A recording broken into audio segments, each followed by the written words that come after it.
listening to Everyday Engineering, the City of Madison's engineering podcast where we talk about infrastructure. Complex topics explained simply, from the water that flows down your drain to the rain and snow that drains into the lakes. By way the curbs and streets we design. City engineering touches your life in so many ways, explained right now in Everyday Engineering. Using too much salt. Hey, it may cost you a bit more with a new change to a city ordinance. My name is Hannah Mohelnitzky, a City of Madison Engineering Division Public Information Officer. Today, joined by two city employees behind the new changes. Matt Tucker is the Building Inspection Division Director, and Phil Gaebler is a Water Resource Engineer in the Engineering Division at the City of Madison. Thank you both for being here today to talk about salt and this change. Hi, Hannah. Yes, hi. Hi, nice to see you. Yes, good to see you. Good to hear you. Let's talk about this ordinance. First of all, this was a change to a current ordinance, correct? It's an update. And what is that? Let's talk it through. What is the big change? Yeah, so the City of Madison has an ordinance that requires people to clear the snow and ice from their sidewalk. This is the public sidewalk in the front of their property. Mm-hmm. This is driven from enabling state law to allow us to require folks to clear those public sidewalks that many depend on for transportation, getting around the community. And there was an amendment recently to the ordinance to provide, more so to address an issue about oversalting of public sidewalks, which would be the use of salt to a point where it was excessive after the salt was no longer needed to do what it does, where you would go to sites that had significant amounts of salt remaining on the public sidewalk. Is this true? Is this what we're seeing? Are we seeing an issue with oversalting? I know you said it, but what are we seeing?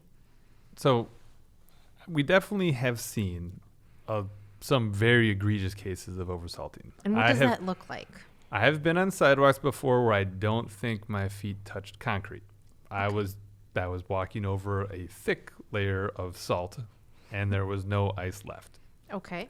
I've also gone the extra step, right, trying to quantify how big of a problem this is, and I went out and I've swept a public sidewalk before, and on 10 sidewalk squares, I scooped up, I think about 12 pounds of excess salt after all of the ice had been melted. In the City of Madison? In the City of Madison, in front of a residential house. 12 pounds on 10 sidewalk squares. That is a lot of salt. When you think about what the recommended rate is, which is maybe 12 ounces for 10 sidewalk squares. Wow. Okay. So, and maybe we're just taking a quick step back. Why do we want people to not oversalt? That's a softball question. It's bad for the environment is the answer, but can you kind of walk me through a little bit more of that in our listeners? Sure. When we oversalt, as the resident, you're wasting your money, right? Once all that ice is melted, that salt is not doing anything else. And unless you go out and sweep it up, it's going to dissolve and it's going to go into our waterways. Before it does that, it's going to eat up a little bit of your concrete. And then it's going to get into the city's pipes and go into one of our lakes where we have rising chloride levels. And as those chloride levels get high enough, they start to impact the life that lives in the lake. So 1 teaspoon of salt is enough to contaminate 5 gallons of water to a point that it is not good for fresh water to live in. And by not good, it's decreasing its growth rate, its ability to reproduce. Once you get above, I guess it would be 3 teaspoons in 5 gallons of water, you're at a point where things are going to just die, quickly. Okay. So that's the impact. Yes. Yes. And then in the salt charge or lack thereof or lessening of salt charge, we work together. So across the city, there's a number of stakeholders here that are impacted by salt. And correct me if I'm wrong on this. So engineering, we work on trying to teach our crews a little bit on salt certification and the impacts of salt and kind of the strategy behind it. We have the streets division actually applying the salt or sand when needed during certain storm events and things like that. And then we also have building inspection who's enforcing this new change. So am I missing anybody, or is that pretty much all the salt stakeholders at the city? pretty good. And the mayor's sounds about office right. supports. And the mayor's office supports that we want to do better for the environment. Right. Now, say we have one more, the water utility, right? They monitor the chloride levels in our wells, and they are seeing impacts from our salting, both, throughout the wellhead zone, I guess, the contribution zone of chloride getting into our well water, which is our drinking water. Okay. So we're at a point now. Why did I know we said people are over-salting, but why did we decide to do this change now? Well, we had some interest from an alderperson to make a change. Okay. We've looked at this policy in the past before also. The city's interest, at least I'll just say from the building inspection division, our interest is to get people to clear their public sidewalks of ice and snow. There are times when buildup occurs. The weather is such that it's not predictable. Each one of these little minor disasters that hits us, which is a snow or ice storm, does create these hazardous conditions. And sand and or salt or other types of materials can be applied to the sidewalk to either create traction or release the ice and snow and have the sidewalk function in an appropriate condition or design. The issue came up recently in the last year. What we had was an unusual winter, I would say, from the perspective of we had not a lot of snow. And so the complaints that we got for snow clearing, many of them related to ice. People that had not shoveled their walks and the snow event had occurred a week or two before. We might have had a number of thawing and freezing events that occurred also, lots of compaction.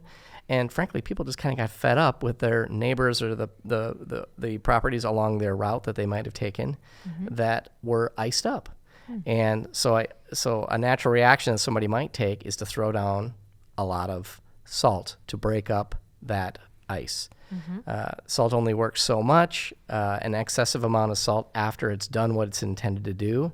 And this is where it's completed the melting process and you're seeing large chunks of ice, or excuse me, of salt remaining on the public sidewalk, are the issue that we were asked to try and address. What can we do to keep people from doing this? Because it's above and beyond what's necessary. It's excessive, and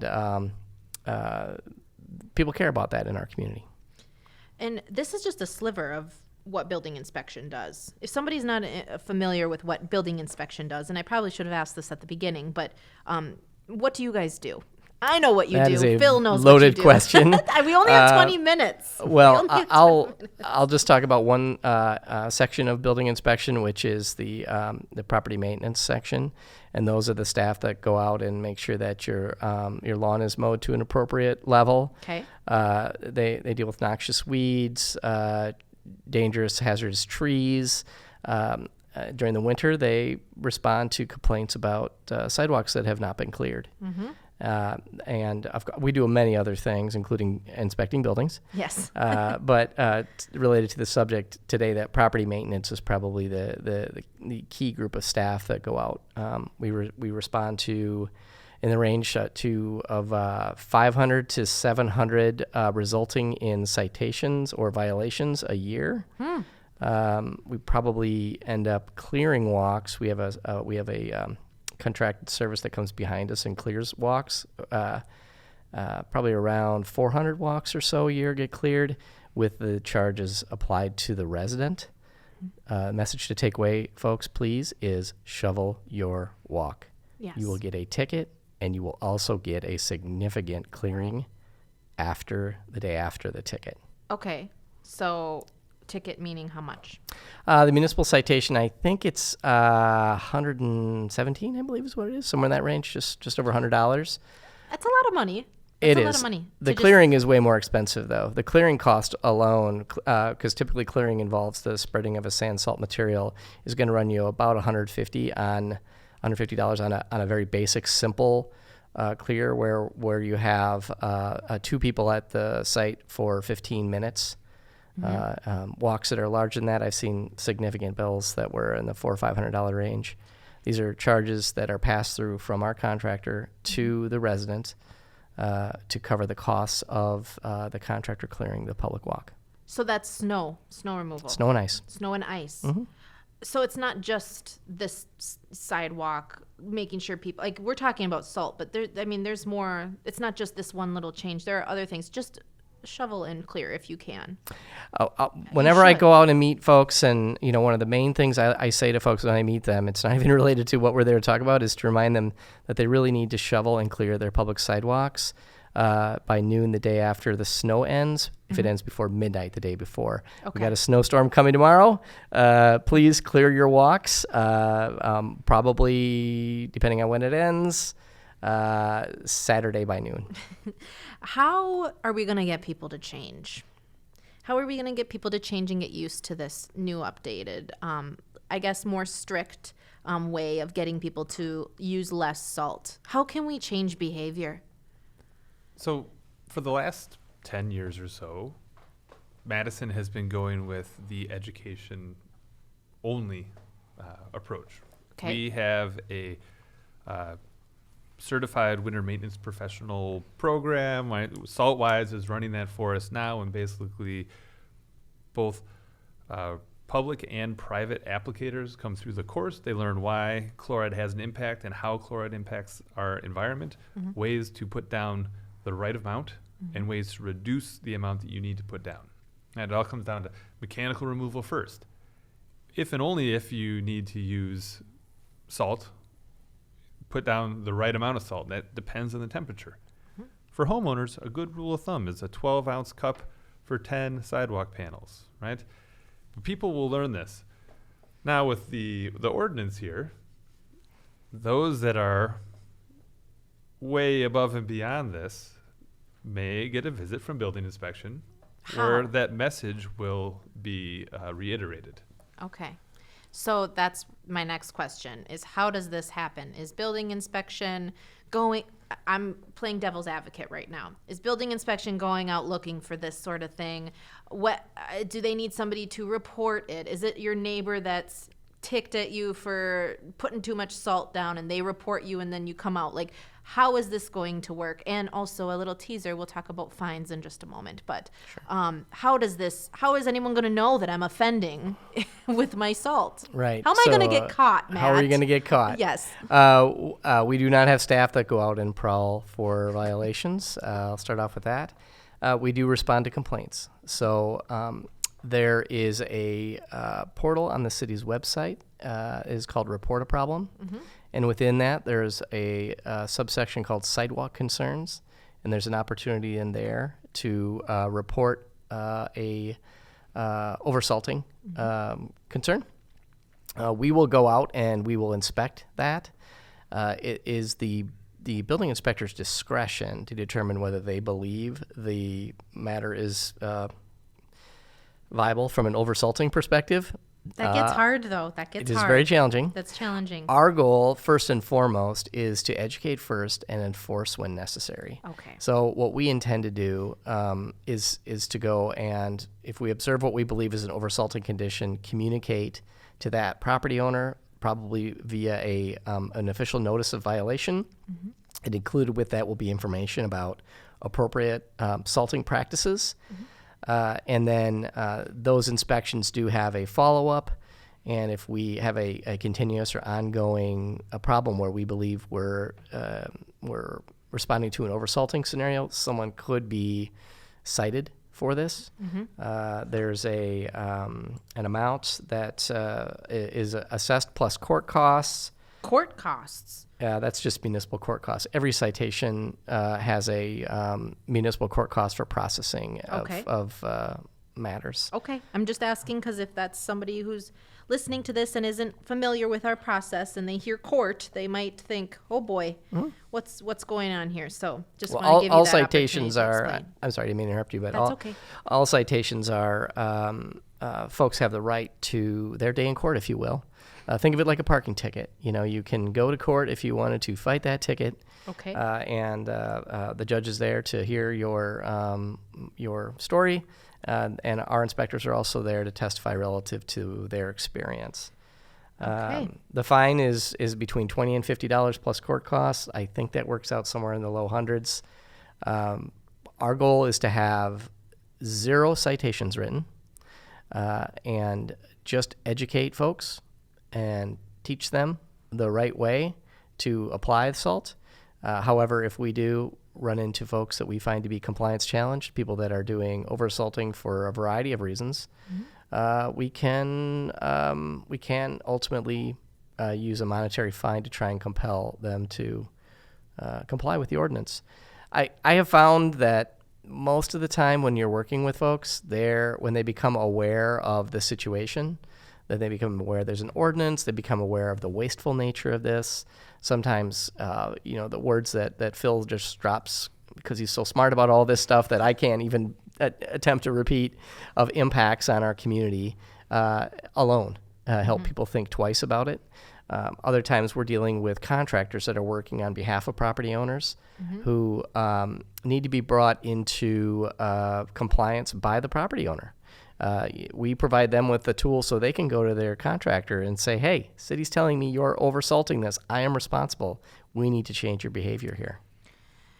That also is a hard conversation because people are hiring contractors and to do their job. And if the people don't want to be told they're doing their job not well, that's a reality of anything. No one wants to be told that they're wrong. But, obviously there needs to be education on all fronts, on everyone. So it's nice to hear. I will say it's good to hear, and I think I probably should have led with this. I buried the lead with you guys, but that the first step is educating. And then if we get to the point of a fine, then it has to happen to help change and at least let people understand. So first it sounds like a warning. And correct me if I'm wrong. Yes. Sounds like a warning is the first time. And then there'll be a follow-up, so make sure you're following. And then if they get pretty much dinged the second time, that could be a monetary fine.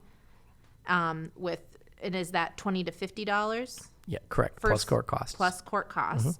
And then after the first offense, it could range from $30 to $100 with court costs. No? Yes. Yes. Okay. Yep. I just want to make That's sure. That's correct. For multiple, the fines do start to ramp up for additional days of violation. Okay. But let me, if I could, just one more piece of clarification too. Yep. So snow and ice clearing of your public sidewalk does not involve a notice. There is no warning. It is, I believe, the one ordinance that we enforce that results in an immediate citation. Okay.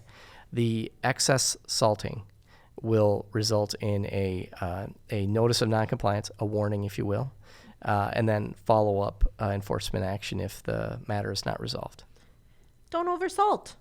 Don't oversalt. And if you make a mistake, remember that you have a broom. Yeah. And you can sweep it up and you can save that salt for next time. I am a proud member of the Saltwise community, right? Yes. I work really hard to use the least amount of salt possible. My steps got really slippery earlier this year, and I used rock salt on them, and then it got warm, and 90% of that rock salt was still there. So I got out the shovel and the broom, and I wiped it off, and I saved it for next time. Then it happened again, and I was smart. And I decided to treat my steps with brine, which is 23% salt and the rest water. And guess what? That doesn't leave any granules. Got rid of the ice. It uses a lot less salt, and the salt you put down doesn't even have a chance to get kicked away. It just does the work. So if you're really concerned about this, consider using brine as a way to prevent ice from forming or to get rid of small patches of ice. But there's a little bit of a learning curve. You got to be careful. Yeah. But there's information on Wisconsin Saltwise that you can look up on that end of things. I smell another podcast episode, Phil, about brine specifically. So people will have to keep listening to the Everyday Engineering, and we'll help you along the way. Anything else you want to add before we wrap up? Last question, last word. Matt? Yes. We do get complaints from people. In fact, most of the complaints that we've gotten over the years from people about the salting of their property was oversalting of parking lots, driveways, private areas, private walkways on private property. This ordinance only applies to the public sidewalk. Public. the public sidewalk. Yes. So we got our first complaint. It was a private entrance to a building. We still went and looked at it because we wanted to see what was going on. We don't know. We just respond to complaints and take a look, and determined that their complaint really was about the condition on the private property. So we weren't able to take any action. Just want people to be understand there are lots of people that care a lot about this. I've talked to many of them. My staff have talked to them. We do not have authority to regulate the spreading of salt on the private property. Okay, that's a good way to end. Phil, do you have anything else to add before we wrap up? Well, just as we've talked about salt, right? Wisconsin Saltwise has lots of great tips for homeowners, for commercial contractors, for all sorts of people that are doing winter maintenance. There's tons of great tips. There's application rate charts. There's all sorts of things that can help guide you down a lower salt use world. A lower salted path. Right? A safe, there we non-slippery, lower salted path. Yes, absolutely. Again, thank you both for being here and walking us through this new change. It'll be a little bit of a learning curve, but we're here for it all. Also, I'll make a plug. We have a little digi-series on the engineering website called Less Salty with Phil Gaebler. 5 1-minute quick little whips of information of how you can kind of work through using less salt and answering some of your questions. So again, Matt, thank you for being here. This was your first podcast with us. Thank you, Hannah. Yes, we didn't scare you away. Hopefully we'll have you again.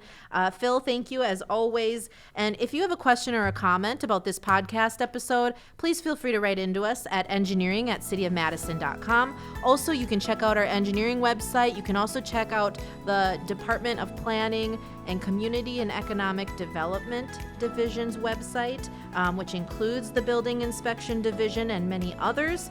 They are a huge department, so check out all their resources as well online about this topic and any other topics you want to learn more about, because we're always here for you every day in engineering and at the City of Madison.